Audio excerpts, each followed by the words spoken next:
Denzel. His son told him to do it. Was it good? He doesn't usually make bad movies. Denzel. Picky. And anyone else?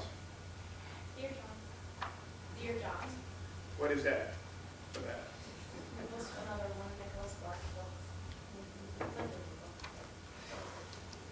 The Notebook?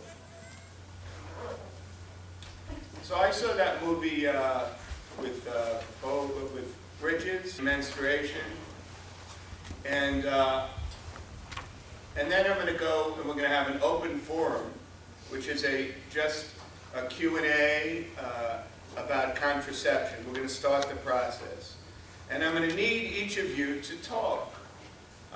But before we get there, let's just review a little bit about menstruation and ovulation. Okay?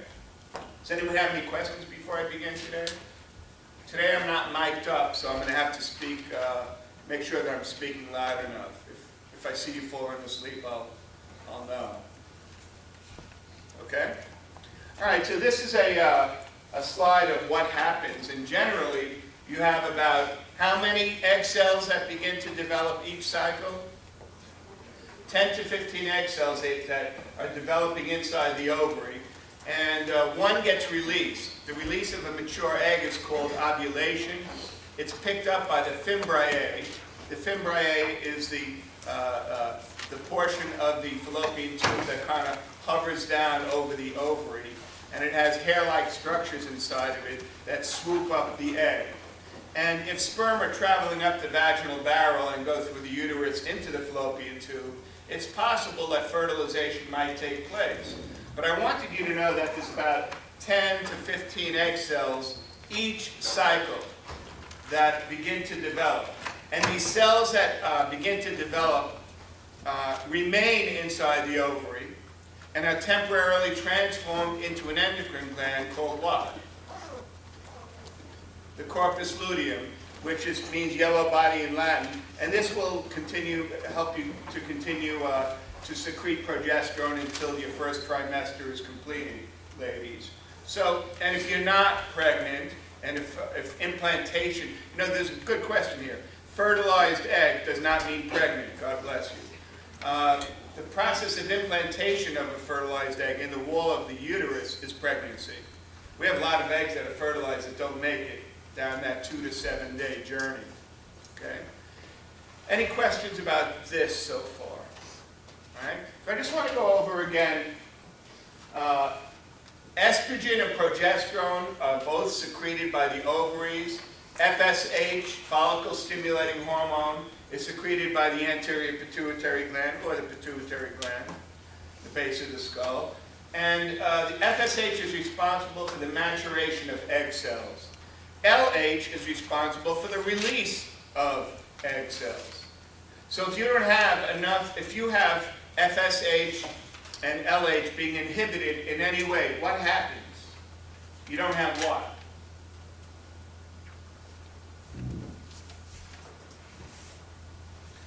If FSH and LH are inhibited in any way, you don't have ovulation because you won't have the development of or the release of mature egg cells. And that's how the pill works, which we talked about before. If you have enough, right today the pill has mostly progesterone only. But years ago, you used to have a combination pill. And the combination pill mimicked your natural cycle, but it would provide more estrogen and progesterone.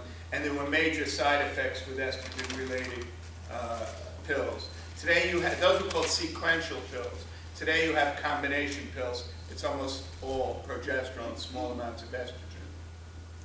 So I wanted to go over again this particular, it says memorize this. Well, I just want to go over this. I want to hear from your voice. I'm going to ask my front row people to help me out at the beginning. So I want you to read this. But I'm just going to take you through it once. And then the second time, you're going to have to fill in the blank. You start off with FSH being secreted. That means eggs begin to develop. As the level of FSH increases, it triggers a hormone to be secreted, and that's estrogen. As the level of estrogen goes up, it will inhibit FSH. As the level of estrogen goes up, it triggers a new hormone to be secreted by the pituitary gland, which is luteinizing hormone. Luteinizing hormone is responsible for the release of a mature egg, but as luteinizing hormone goes up, it will secrete a new hormone, progesterone, from the ovaries to keep the endometrial lining and the fallopian tubes providing enough blood supply, nutrients, and enough so that we can keep the fertilized egg viable until secondary hormones kick in. When you have an increase in progesterone, it will inhibit LH. So as the level of progesterone goes up, it will inhibit LH. And then you have ovulation, the release of a mature egg. If implantation occurs, the corpus luteum continues to secrete progesterone until the end of the first trimester. If fertilization and implantation do not occur, you have death of the corpus luteum, which brings on your period, the menstrual cycle. As soon as you have death of the corpus luteum, when you have the menstrual cycle beginning, you start all over again, and you have an increase in FSH. So I'll ask you to help me out. Would you read the first one for me?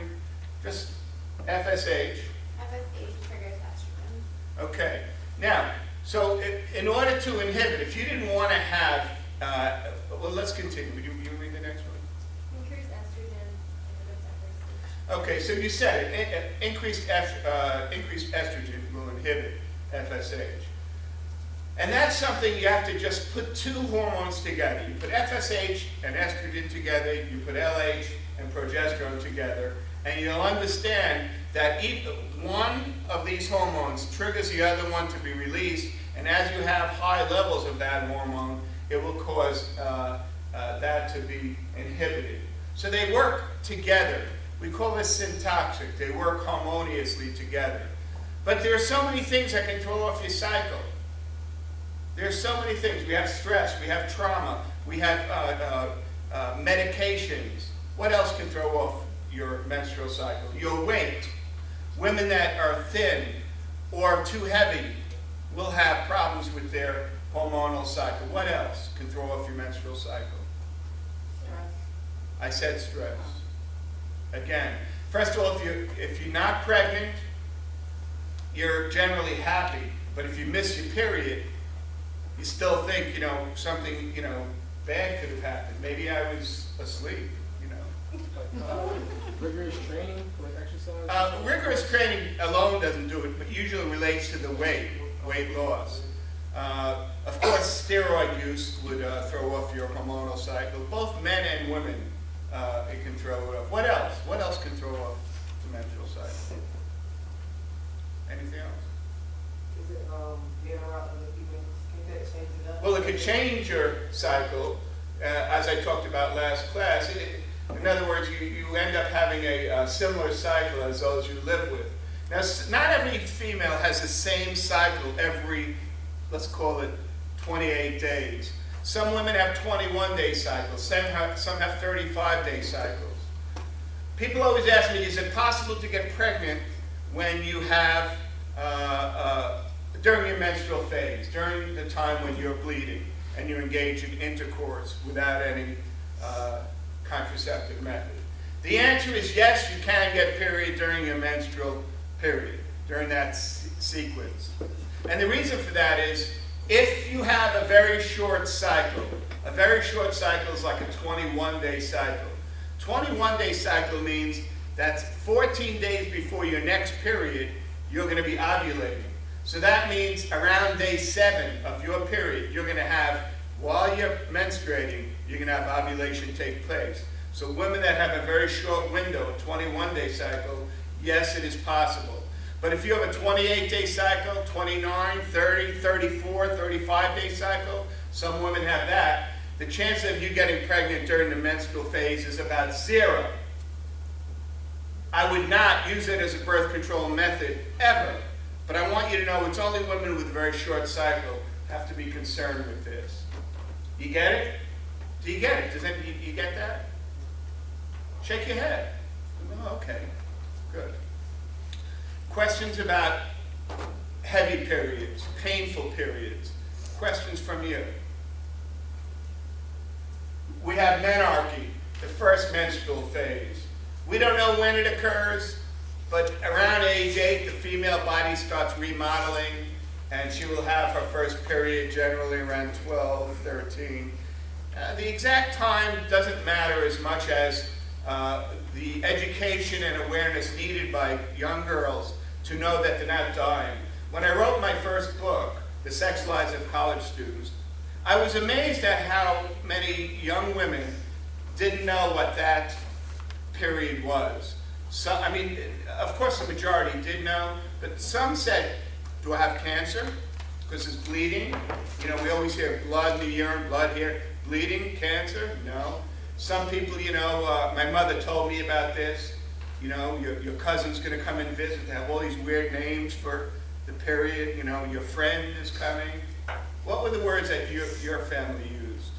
What do you call the menstrual phase? On flow. What? On flow. On flow? Yes. What else? What'd you call it? I might not just talk about it. Didn't talk about it. So how do you know about it? My mom handed me a book. They gave you the book. A book, Yeah. In 5th grade, there's a movie that usually happens where the guys are told to go to the gym and the girls go to this room, they throw a film on, and that's your sex education. Why do we have 1 million unwanted pregnancies in this country? You know, we can't figure this out. I am totally 100% for sex education. Not to talk about how to or to increase the actual sexual activity of kids, but I'm tired of all the problems that we have with sexually transmitted infections, unwanted pregnancies. People just don't know. Here's a book. And you'll probably do with that book what you did with other books. You just put it aside and not read it. Did you read it? Flip through it. Flip through it? Yeah. Interestingly, because of the quality of, although we're a very obese society, the quality of our food has improved over time. And that it's believed that about every 10 years, we knock down 1 month off of the average first menstrual flow of young girls. They think it's due to diet for dietary reasons. We really don't know. So in about 100 years, we might knock off almost a whole year. You know, if you live another 400 or 500, you know, it could be about 9 or 10. I don't know if there's any purpose or function, but it is what it is. Menopause is the last menstrual phase. Menorrhagia, and this will be up on Blackboard for you, means large menstrual flow. Some women have heavy cramping, large menstrual flow, painful menstrual flow, dysmenorrhea, as you can see up here. Is it up there? Dysmenorrhea, painful menstruation. What would you like to know about any of these? What questions do you have? These are terms you need to know. Not only they'll be on your test. What causes the cramping? Like, what's the purpose of it? Well, the cramping occurs from the endometrial lining being expelled. And in order to do that, you need to have just muscle tension that will squeeze out the menstrual flow. So before that, it starts working where you can actually have muscle cramping. Now, it's not like the same muscle cramp that you get in your legs when you exercise. The word cramping is probably misused here. But they are squeezing out the top layer of the endometrium in order to remove the menses. Some women have a huge amount of pain, some don't have any pain whatsoever. Women that use intrauterine devices, IUDs, it's recommended that if they have heavy menstrual flow, that they not use IUDs at all, because IUDs will tend to increase the amount of blood loss as well as muscle cramping. Women who have heavy flow are often recommended to go on the pill, oral contraceptives, which will reduce the amount of flow by 25 to 50% and will also regulate the menstrual cycle so that you have a cycle that is the same each particular, I hate to use month because it doesn't work that way. Is that the same reason for the lower back pain? Say that again? Is that the same reason for the lower back pain, like muscle contraction? That women have? Women Yeah, it's not just isolated. Yes, it is. But I don't want to get to the low back pain issue because we have 6 to 8 million people that have it, and I don't want you to think it's always related. If it occurs during the menstrual phase, it's probably related to the cycle. Just like something called Mittelschmerz, middle of the month pain, and that's often when you ovulate. It actually has, when it's released, some women can actually feel it. In German, it means middle of the cycle, Mittelschmerz. No, you don't need to know that. What else? Okay. So here's what I'm going to do now. You're going to have to ask me some questions. I'm going to put up some PowerPoint. You're going to have to ask me questions. What do you want to know? What would you like to know? Myths or fallacies, how it works, costs, on any contraceptive method. That means you have devices, you have diaphragms, cervical caps, you have intrauterine devices, IUDs, copper T that is inserted inside the endometrial wall. You have all types of oral contraceptives. You have many pills. You have condoms. You have the female condom. You have the penny method, you know. That's, you put a penny between your legs, don't let it hit the ground, you know, all those things. You have abstinence, which really works. You have coitus interruptus, or outer course. People use outer course instead of intercourse. I'm just telling you because it's a word I will never use again. It just doesn't, outer course doesn't, you know, doesn't matter. So what do you want to know? Let me just put on this slide, show. As soon as I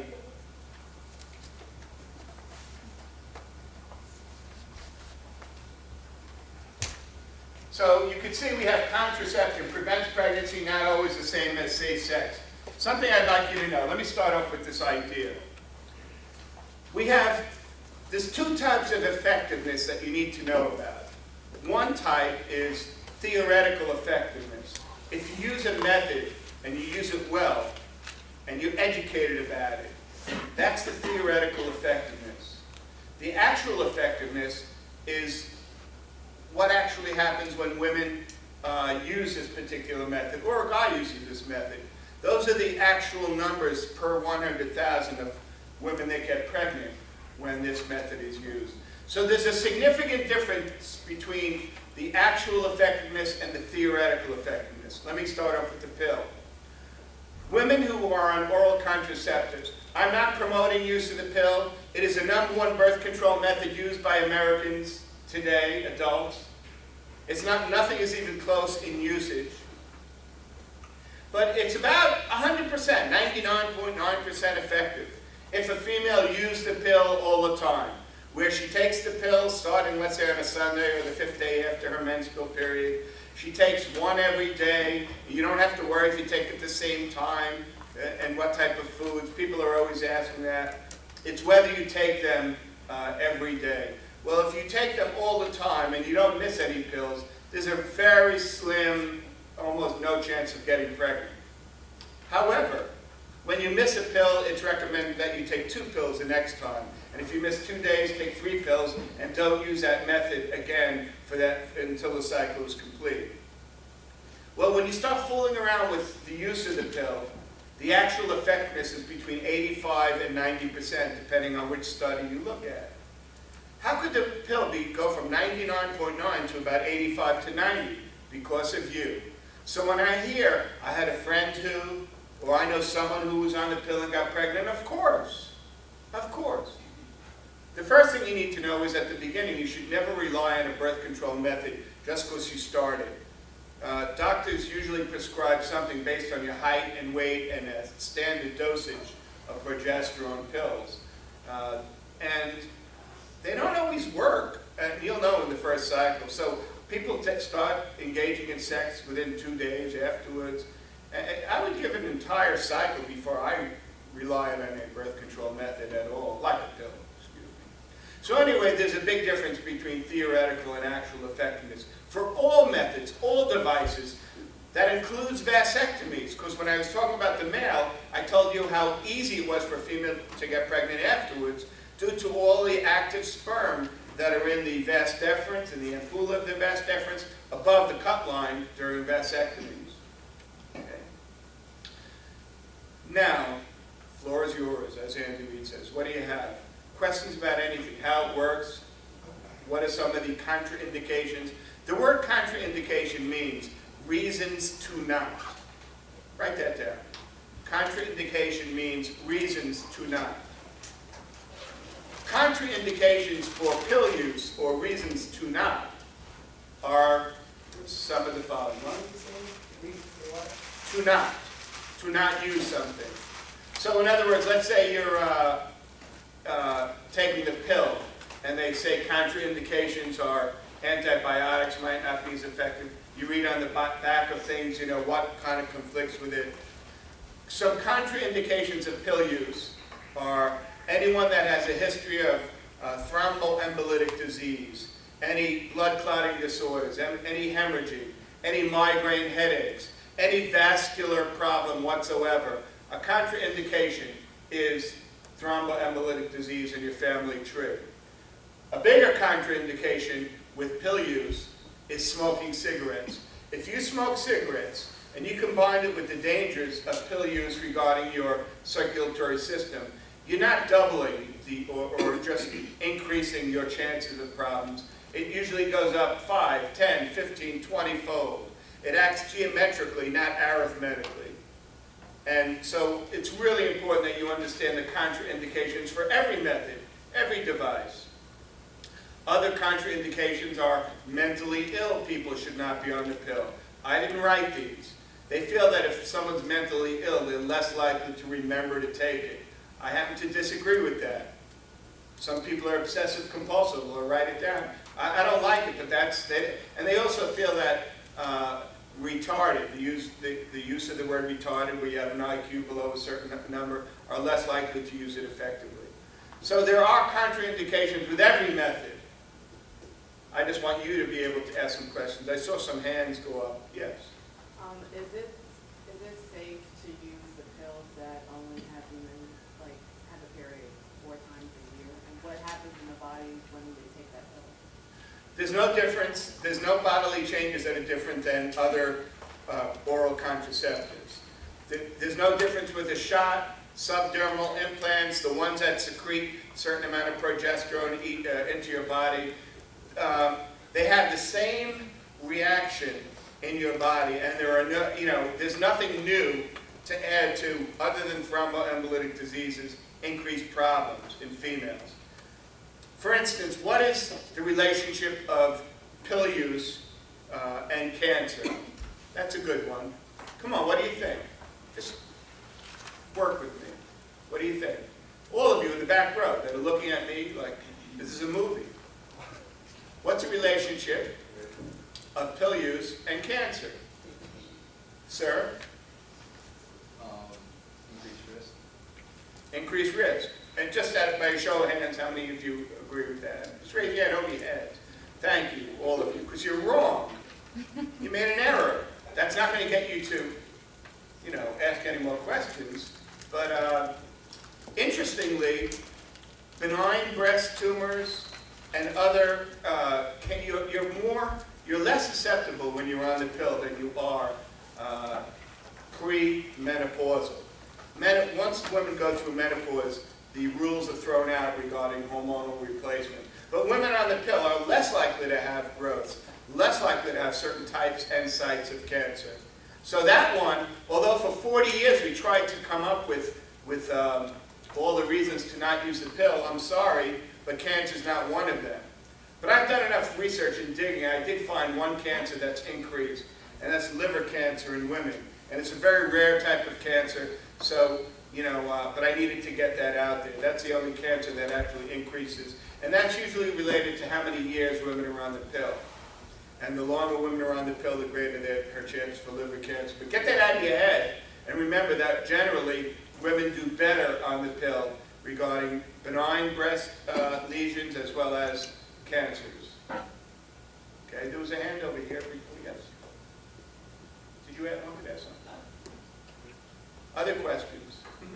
So there's a, I heard that there's a pill for men, but it's just like not in the market to actually produce it. How does that work? There's a variety of mechanisms that do work on preventing sperm from being developed as well as released into their reproductive system. They're about, see, unlike the female, we have one kind of method where we suppress FSH and LH. With the male, there are many mechanisms that work. The only problem is it'll never be sold in this country, it'll never be used in this country, and that's for obvious reasons, because women won't trust that guys take it. So it's an economic thing. And when people through the years have come to me for advice or recommendations regarding contraceptive methods, I try to get the couple to discuss responsibility. It seems like it's always put on the female, and guys have nothing to do with it. Well, if they don't have much to do with it in a society where we're fairly educated, I can't see pill use ever coming to fruition. If women pill use is only about 85 to 90% effective, what do you think the male pill use would be? Who knows? It'd probably be just as high as a placebo, taking nothing at all. In order for a drug to be put out in the market, it must pass a threshold of, I think, 35% effectiveness compared to nothing. And that's the placebo effect. So anyway, did I answer your question? That was a good question. How about the rest of you? Condoms, spermicides. Yes. How does spermicide work? And is it They kill sperm. You got jellies, foams, and creams. They have different. Let me talk about the diaphragm, because if a female ever uses a diaphragm, she should always use it with a spermicidal agent. I'm going to move the screen just a bit. Here are two sizes of diaphragms. Can you see those? Actually, this one would be a drop larger. This would be an actual size. Those are the largest and the smallest diaphragms that exist. They're mechanical devices that are placed at the cervix, and they are usually, you put spermicidal agent around the rim, around in the back and in the front. And once you put these agents on, it takes a certain amount of time for these spermicidal agents to kill off sperm.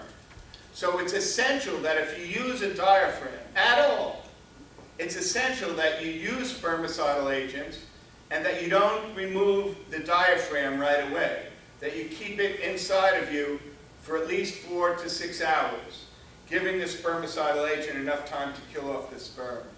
Okay? Now there's jellies, foams, and creams. I remember I was supervising someone working at Planned Parenthood, and she said, someone came in and she had, Smucker's jelly inside of her. And she heard jellies, foams, and creams. She figured, well, great, Smucker's would be good. Well, listen, how could anyone be so stupid? You going to tell me that?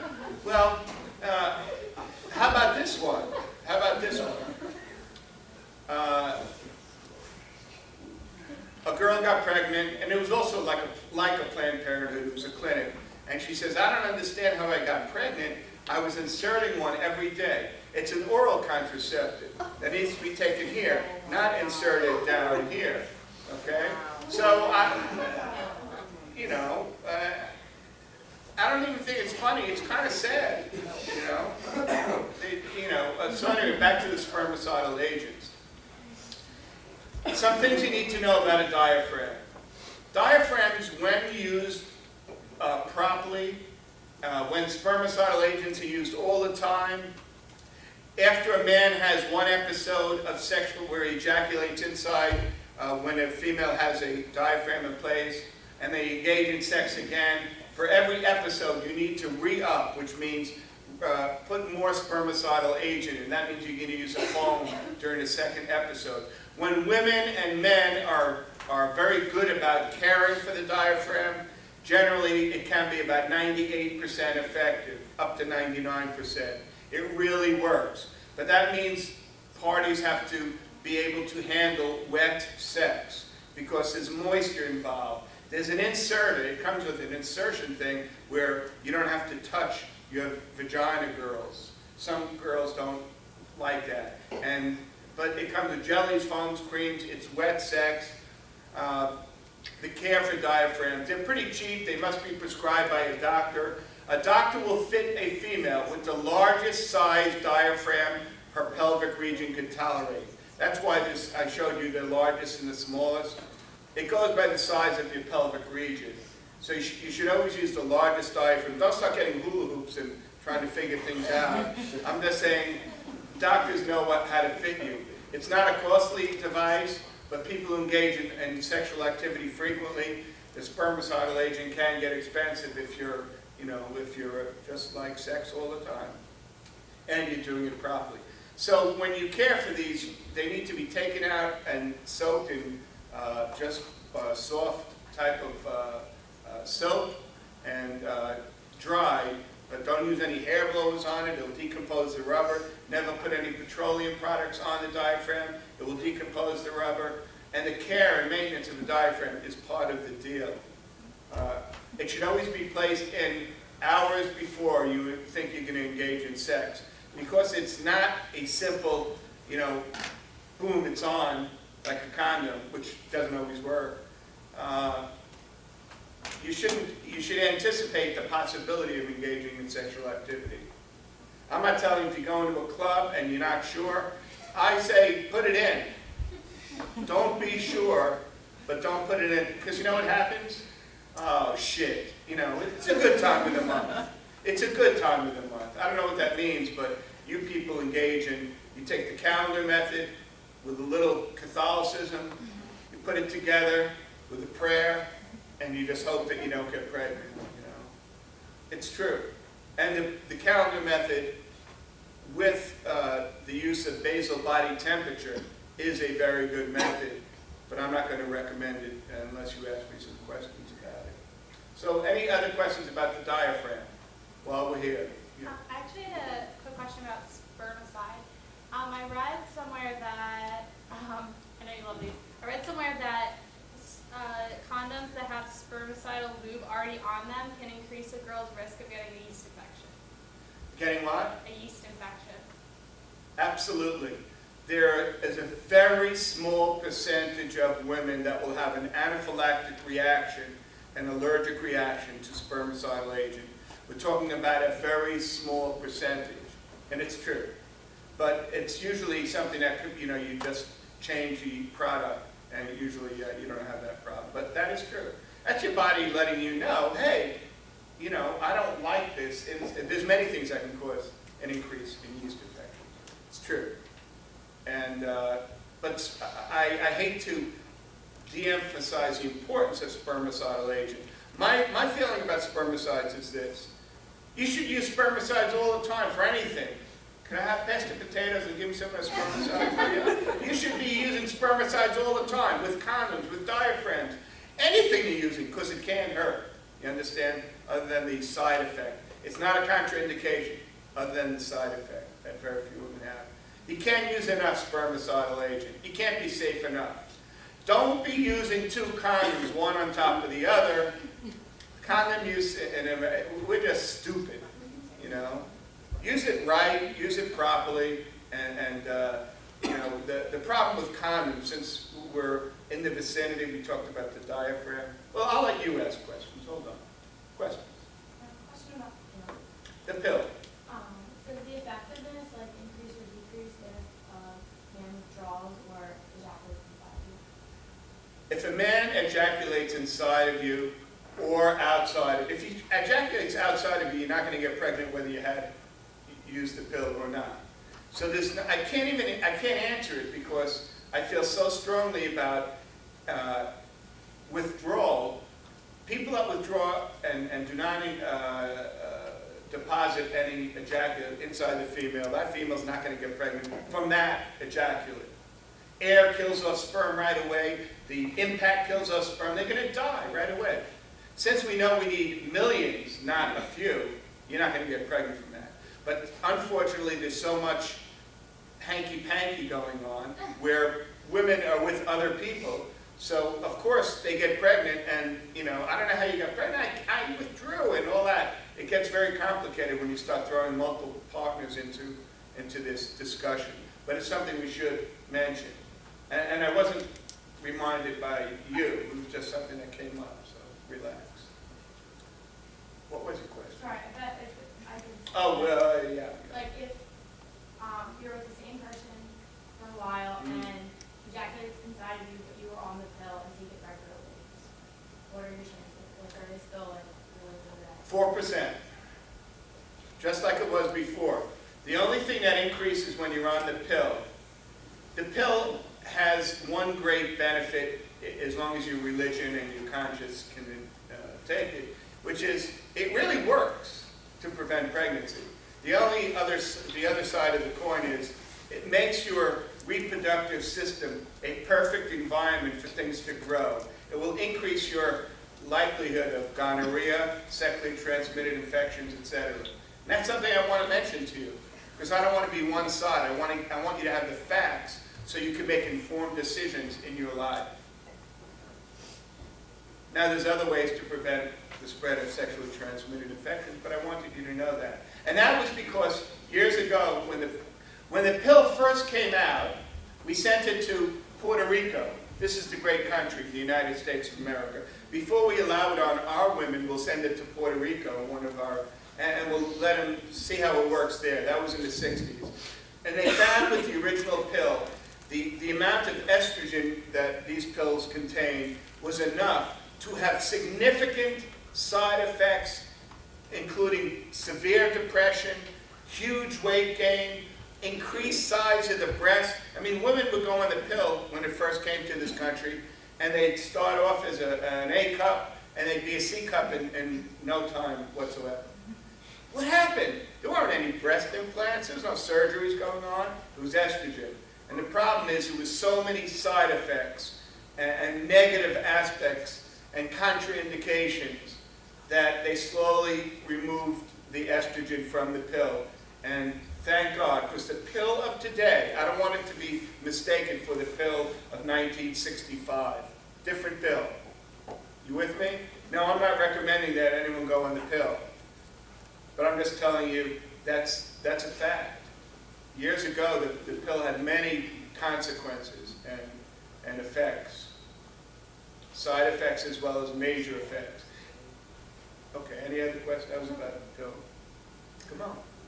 This is Q&A time on contraception.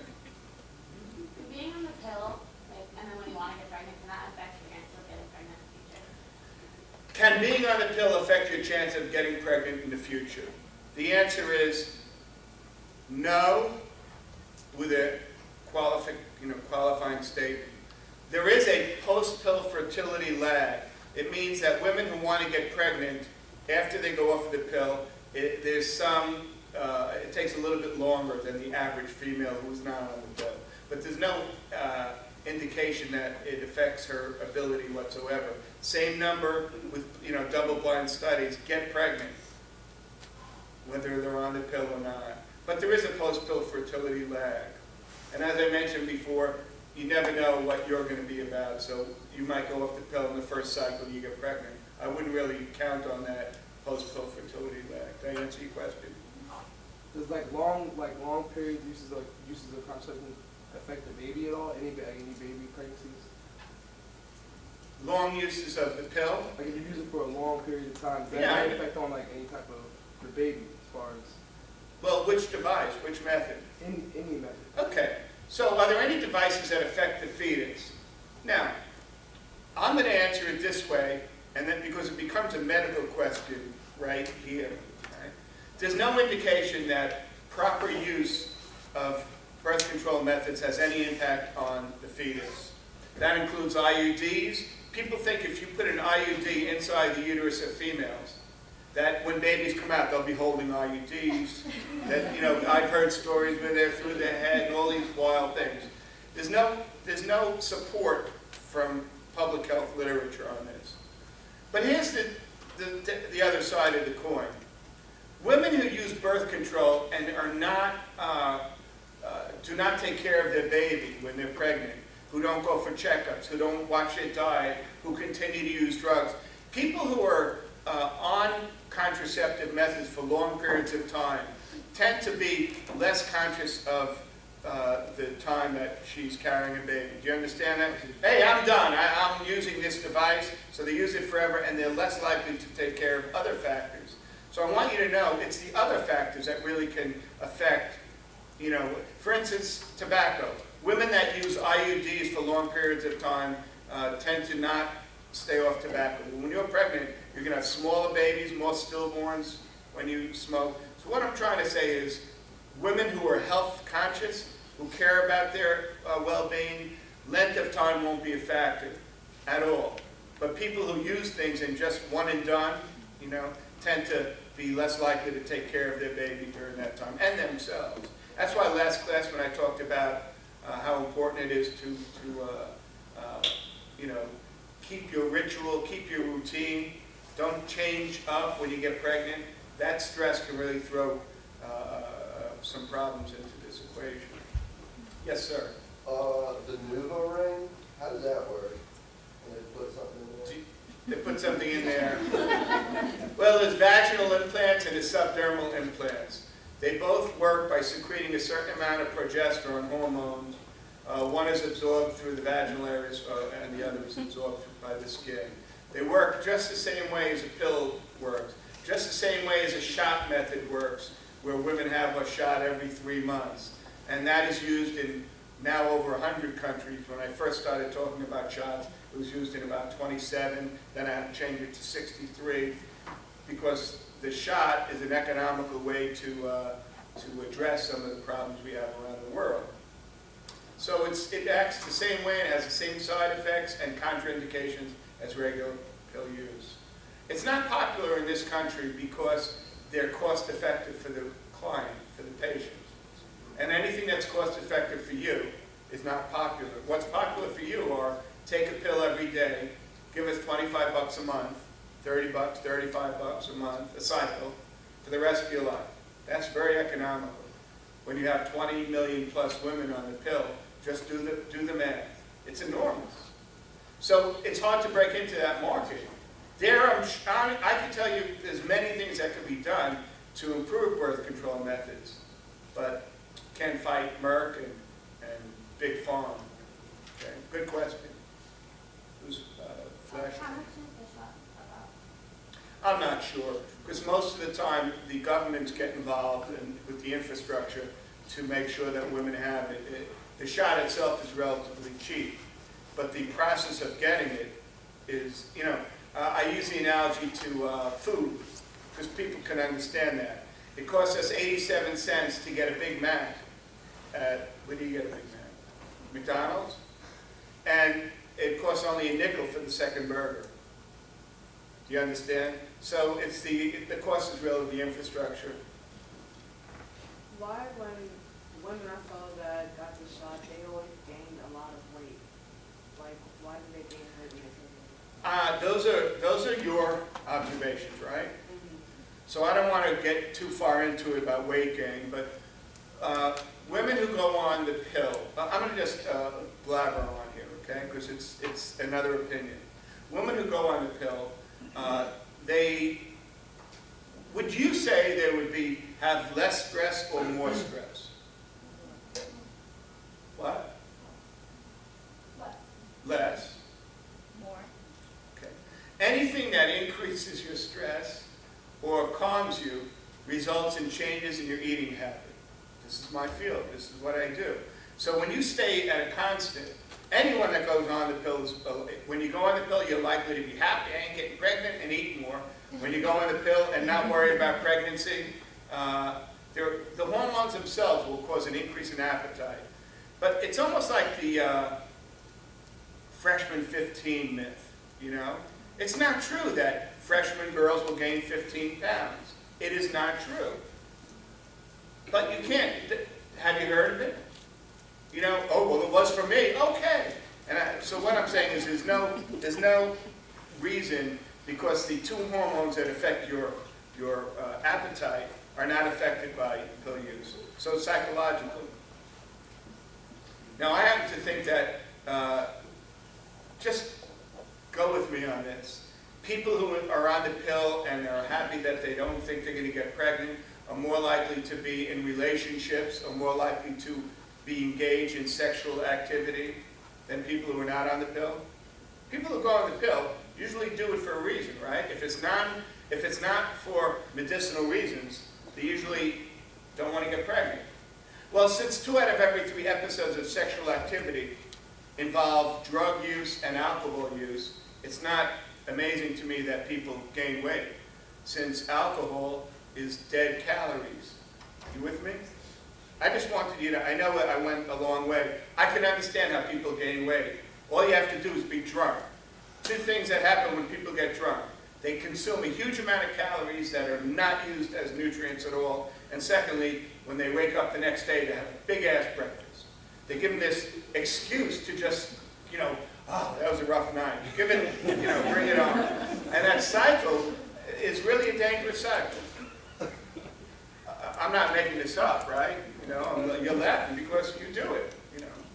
Oh, give me 11 eggs. You're not getting that little multi-grain or the Dunkin' Donut little wheat egg white.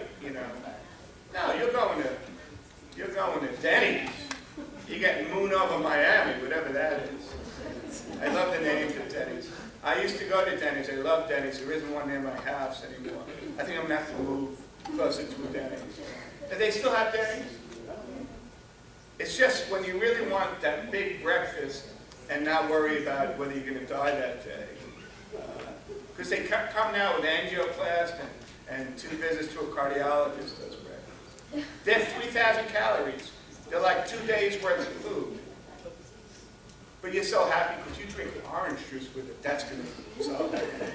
By the way, juice is very fattening. Okay, other questions? We have many birth control methods, and we have 20 minutes to address them. Come on, about the pill, about IUDs, cervical caps. This might be stupid. Oh, it might be stupid.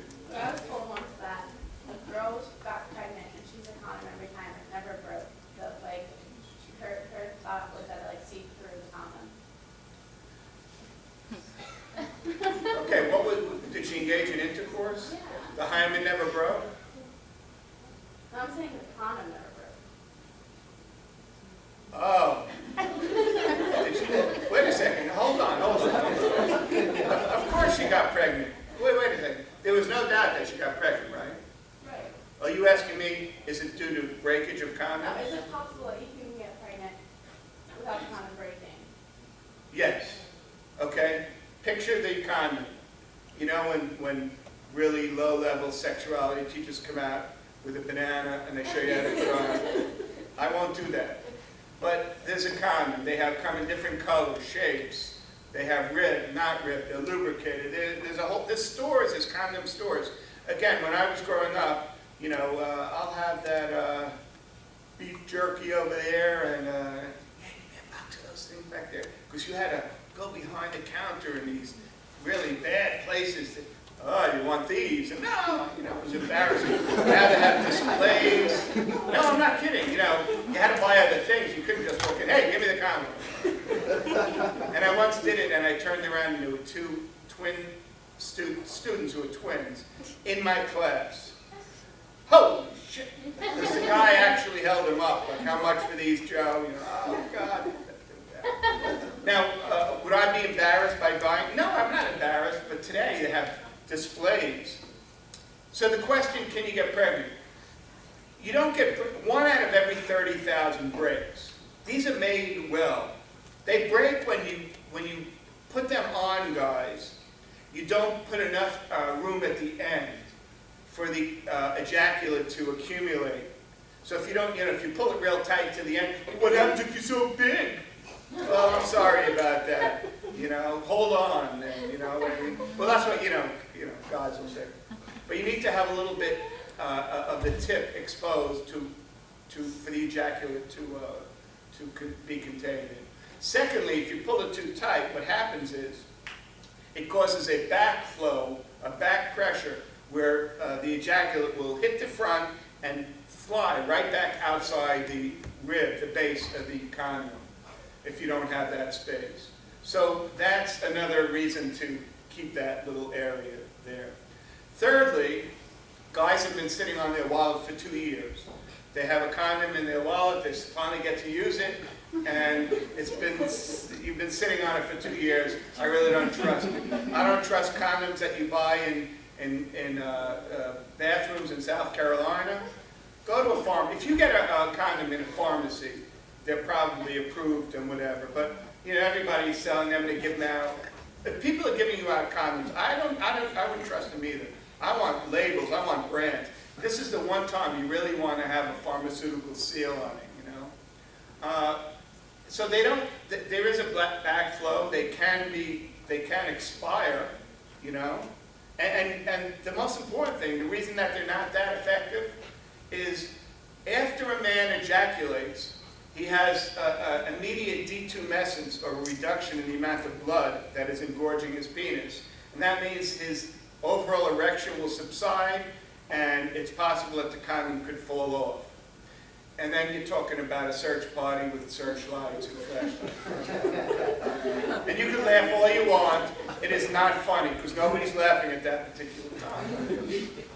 But I want you to know, my suggestion to all of you is simple.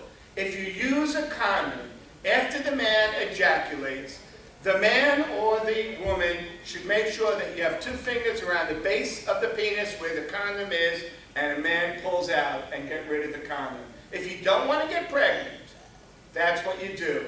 And that means it requires a lot of adjustment and a lot of communication and a lot of holding off and a lot of, did you come yet? You know, and that's why you have women lying and you know, faking it and all that other, because they can't take it anymore, you know. And I'm not making this up. But as far as condom use, if guys were better consumers, if they understood they're going to lose their erection, especially if they drank, sometimes the thing, you know, all of a sudden in the middle of sex they forget what they're doing. Where am I? And you know, we already talked about how temperamental the penis is. So, you know, all of a sudden you could lose an erection easily during, when you use any type of drugs and or alcohol. So, there's a lot of things that can go wrong. And then, of course, the biggest thing that can go wrong is both partners don't have enough willpower. Both partners say, forget it, right? We're in the moment. It's that, you know, guys who say, I don't want to wear a raincoat and when I take a shower, you know.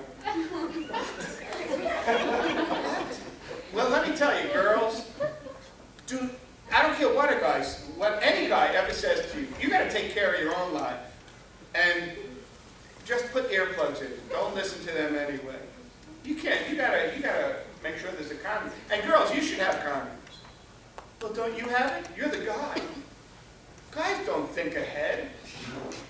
You know, that's why it's in their wallet.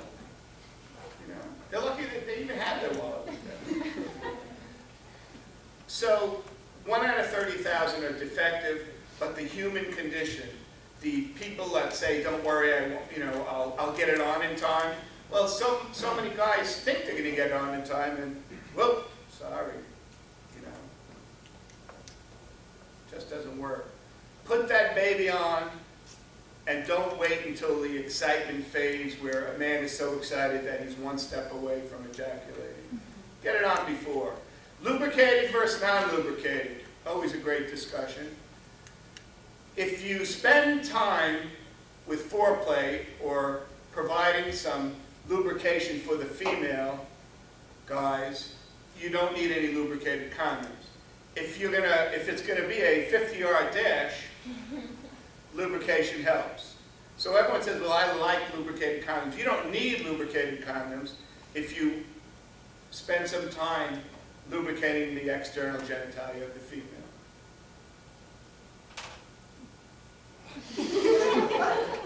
Do not use any animal skin condoms anymore.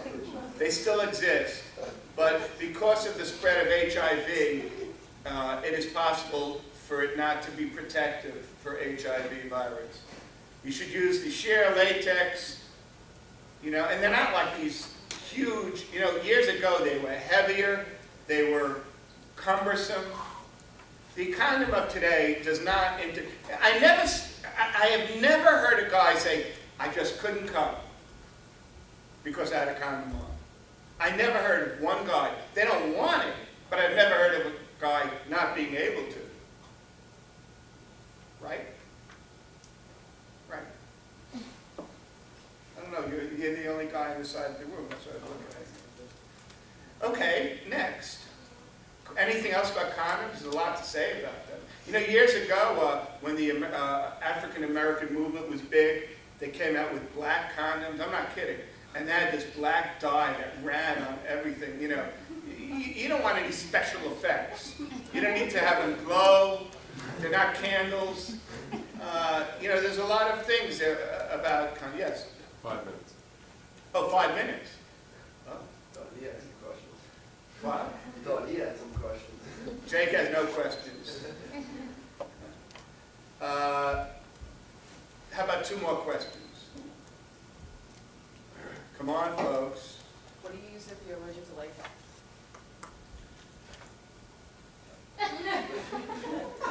You can't rely on the condom, and you can't rely on the diaphragm, but I do believe there are 2 pharmaceutical companies that came out with products for that problem. But it's only about 2% of all women that experience it, but I know 2 companies that have come up with substitutes. Come on, sir. In my country, there's a kind of pill you use after sexual activity I missed it. there's a kind of pill that you take after sexual activities to Yeah, we have those too. We call them different things. Then we start getting into religious beliefs, cultural beliefs, and I'll pick up on that next class when I talk about other things. Someone sent me an interesting email the other day. Are you here? The one on the circumcision rings? Hi, thank you. You want to ask? Why don't you ask it in the form of a question and I'll answer it. It was very interesting. I don't even know how to form that into. Okay, I'll form it into a question for you. The question is, there's a belief based in science that if men are circumcised, they're less likely to house the HIV virus in a way to increase its spreading amongst a population. So in certain African countries, there's something that's a double ring that you put on the penis, and that in about a week to 10 days, it causes the foreskin to be pulled, shared, tattered, where it's not as painful as a man going through circumcision later in life, and then, you know, you will not have that foreskin there. It is believed that it traps the HIV virus so that it can be housed and spread. I believe it. I just don't want to go that far to recommend this. However, there was some scientists saying that it could prevent millions of cases of HIV being spread. But there was one guy who was quoted in this article who was a taxi driver, right, who said he thought after he did that, he didn't need to worry about anything. So he was having sex with multiple partners, blah, blah, blah. That's why it's very dangerous to talk about anything that might prevent the spread of something, because they take one idea and they build it up. Now, we talked about smegma the other day, the buildup of waxy substance under the foreskin. Will it be the same concept with HIV virus?